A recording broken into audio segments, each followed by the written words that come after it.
बच्चों, आज मैं आपको क्लास 12 की चैप्टर 3 इलास्टिसिटी ऑफ डिमांड बताने जा रहा हूँ, जिसमें आपका 2 मार्क्स का क्वेश्चन आने का चांस बहुत ज़्यादा है और बहुत इजी है। इसमें आप फुल नंबर उठा सकते हो। तो इसमें से सवाल भी आने का चांस है। बच्चों, इलास्टिसिटी ऑफ डिमांड किसे कहते हैं, इस चैप्टर को हमको पढ़ना है। इसमें सबसे पहले पढ़ना है what is price elasticity of demand. Price elasticity of demand का मतलब हुआ बच्चों, प्राइस के चेंज होने से डिमांड में कितनी चेंज होती है। Price elasticity of demand define the measurement of percentage change. याद रखिएगा, ये हमेशा परसेंटेज में बताता है कि कितना क्वांटिटी परसेंटेज में चेंज हो रहा प्राइस के चेंज होने से। इनका फार्मूला है ये वाली EP minus percentage change in quantity demand बटा में परसेंटेज चेंज इन प्राइस। इसके आगे माइनस इसलिए रखा जाता है बच्चों, क्योंकि प्राइस और क्वांटिटी के बीच में रिलेशन अपोजिट होती है। तो मैं अब बताने चलता हूँ price elasticity of demand. Price elasticity of demand defined as a measurement of percentage change in quantity demand in response to given percentage change in price. बोलना बेटा, क्वांटिटी डिमांड में जो परसेंटेज चेंज हो रही है उसकी वजह है प्राइस ऑफ कमोडिटी की चेंज होने का। तो जब प्राइस ऑफ कमोडिटी चेंज होती है जितनी परसेंट, उसी के वजह से अगर क्वांटिटी डिमांड भी चेंज होती है तो उसे कहते हैं प्राइस इलास्टिसिटी ऑफ डिमांड। इसी तरह बच्चों, इनकम इलास्टिसिटी ऑफ डिमांड। देखो बच्चों, डिफिनेशन में सेम रखना है। जैसे मान लो इनकम इलास्टिसिटी ऑफ डिमांड है, वहाँ वही लिखना, the measurement of the percentage change in quantity demand in response to given. यहाँ प्राइस को हटाकर बच्चों इनकम इलास्टिसिटी दे देंगे। देखो मैंने वही किया, percentage change in quantity demand in response to given the percentage change in income of a consumer. यानी कि अगर हम एक तो डिफिनेशन याद करेंगे, दूसरा अपने आप हो जाएगा। अगर प्राइस आया तो परसेंटेज चेंज इन प्राइस दे दो, और अगर इनकम आया तो percentage change in income of the consumer दे दो। फार्मूला भी देखो सेम है, percentage change in quantity demand, यहाँ माइनस नहीं होगा बच्चे, sorry. Percentage change in quantity demand, वहाँ प्राइस था वजह, यहाँ इनकम होगा उसका वजह।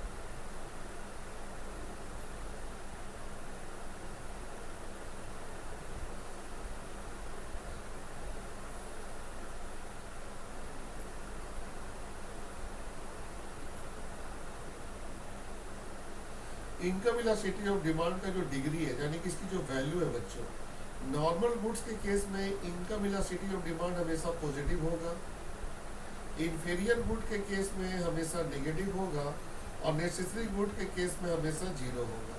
तो हो सकता है कभी क्वेश्चन पूछे कि इनकम इलास्टिसिटी ऑफ डिमांड बताइए नॉर्मल गुड्स का, तो आंसर होगा पॉजिटिव, और इंफीरियर गुड्स तो आप बोलोगे नेगेटिव, और जीरो हो जाएगा नेसेसरी गुड्स में।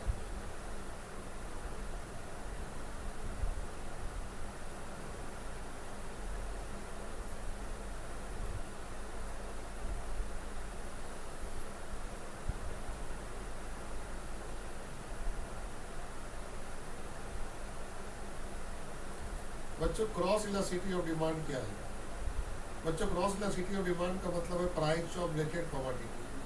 क्रॉस इलास्टिसिटी ऑफ डिमांड भी बच्चों वही है, the percent measurement of the percentage change in quantity demand in response to given the percentage change in price of a related commodity. Price of a related commodity, इसको याद रखना। अगर quantity demand change हो रही है, minus नहीं होगा बच्चों, अगर क्वांटिटी डिमांड चेंज हो रहा है तो उसका वजह होता है प्राइस ऑफ रिलेटेड कमोडिटी, तो उसे हम कहते हैं cross elasticity of demand. Degree of cross elasticity of demand, बेटा रिलेटेड कमोडिटी दो होती है, एक होती है सब्स्टिट्यूट गुड्स और एक होती है कॉम्प्लीमेंट्री गुड। सब्स्टिट्यूट गुड्स के केस में cross elasticity of demand positive होती है, कॉम्प्लीमेंट्री गुड्स के केस में नेगेटिव होती है।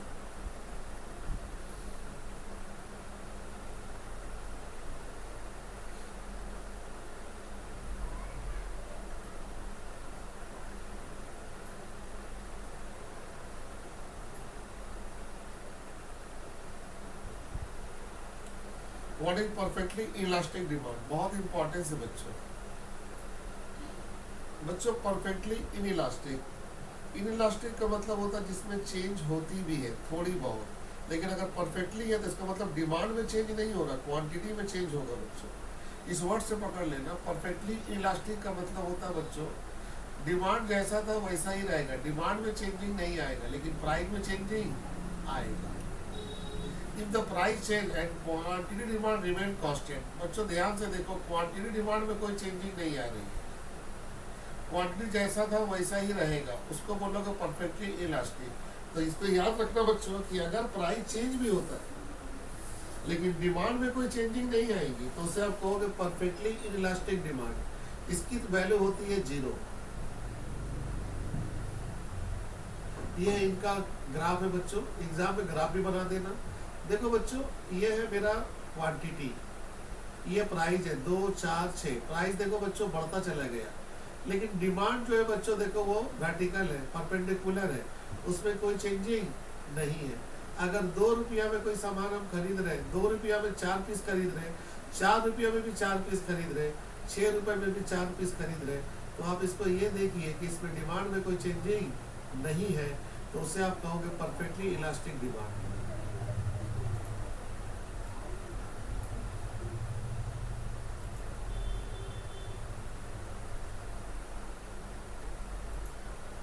परफेक्टली इलास्टिक इसका उल्टा बेटा, परफेक्टली इलास्टिक में बेटा प्राइस में चेंजिंग नहीं होगा लेकिन डिमांड बहुत चेंजिंग होगा, मतलब इन इलास्टिक का उल्टा हो गया परफेक्टली इलास्टिक।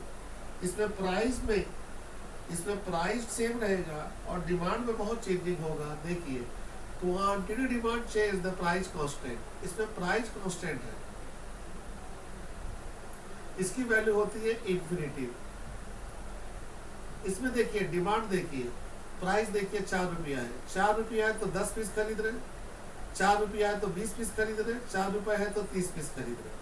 4 ही रुपया में हम डिफरेंट क्वांटिटी खरीद रहे हैं, लेकिन 4 रुपया कांस्टेंट है और ये डिमांड हॉरिजॉन्टल है। तो बच्चों याद रखिएगा परफेक्टली इलास्टिक में आपका प्राइस कांस्टेंट होगा और डिमांड चेंज होगा।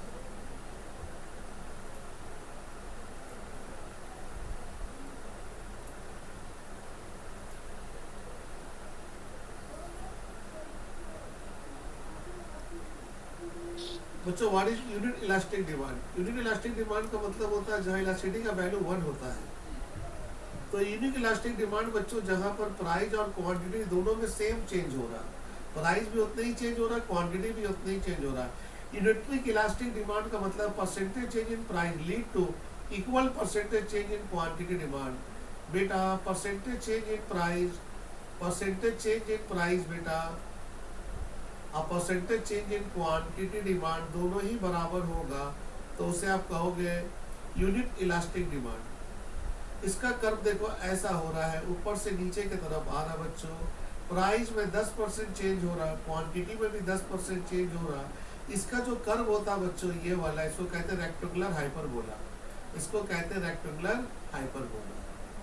तो याद रखना एग्जाम में पूछ सकता है सेम बताइए यूनिटरिक इलास्टिसिटी डिमांड का, तो आप बोलोगे रेक्टेंगुलर हाइपरबोला। अब आते हैं बच्चों सवाल के तरफ।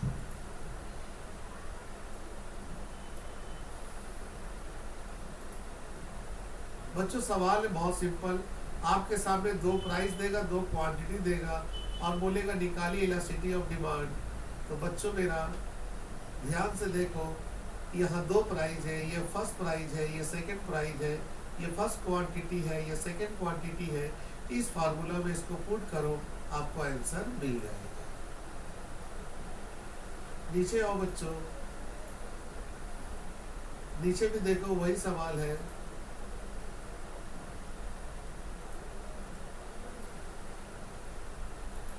यहाँ देखो ये फर्स्ट प्राइस है, ये सेकंड प्राइस है, ये फर्स्ट क्वांटिटी है, सेकंड क्वांटिटी है, मतलब 2 प्राइस 2 क्वांटिटी देगा।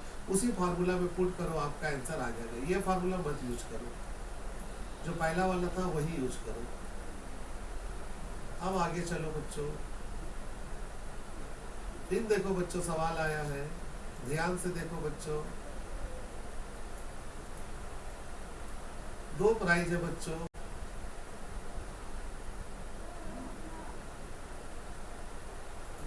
दो प्राइस है बच्चों, इसमें भी 4 है और 2 है।